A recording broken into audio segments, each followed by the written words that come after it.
জাতীয় সংসদ নির্বাচনের জন্য দেশের জনগণ উন্মুখ হয়ে আছে। এ কারণে অন্তর্বর্তীকালীন সরকারের ঘোষিত ত্রয়োদশ জাতীয় সংসদ নির্বাচনের সীমারেখাকে স্বাগত জানিয়েছে বিএনপি। সকালে গুলশান কার্যালয়ে বিএনপি মহাসচিব মির্জা ফখরুল ইসলাম আলমগীর এসব কথা বলেন। বিস্তারিত নজরুল ইসলামের প্রতিবেদনে।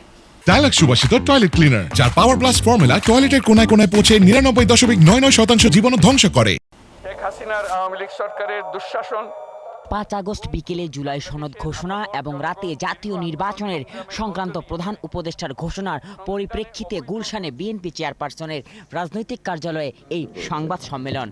একদলীয় শাসন ব্যবস্থা প্রতিষ্ঠার জন্য যেখানে 5 আগস্ট অন্তর্বর্তীকালীন সরকারের প্রধান উপদেষ্টা ডক্টর মোহাম্মদ ইউনূসের পাঠ করা জুলাই ঘোষণাপত্রকে স্বাগত জানান বিএনপি মহাসচিব।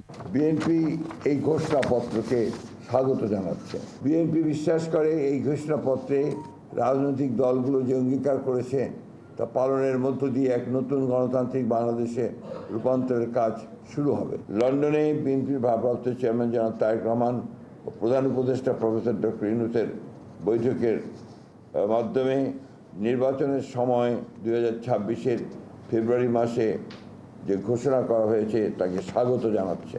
মির্জা ফখরুল বলেন, জাতীয় সংসদ নির্বাচনের জন্য দেশের জনগণ উন্মুখ হয়ে আছে। একই সাথে বিএনপি মনে করে অবাধ ও সুষ্ঠু নির্বাচন করতে অন্তর্বর্তীকালীন সরকার ও নির্বাচন কমিশন সকল কিছুই করবে জানান বিএনপি মহাসচিব। বিএনপি মনে করে এই নির্বাচন সুষ্ঠু, অবাধ, নিরপেক্ষ সকলের কাছে গ্রহণযোগ্য করার জন্য সরকার ও নির্বাচন কমিশন সকল ব্যবস্থা গ্রহণ করবেন। সংবাদ সম্মেলনে বিএনপির স্থায়ী কমিটির সদস্য সালাউদ্দিন আহমদ বলেন, সংস্কারের ক্ষেত্রে যেসব বিষয়ে ঐকমত্য হয়েছে তা বাস্তবায়ন করবে নির্বাচিত সরকার।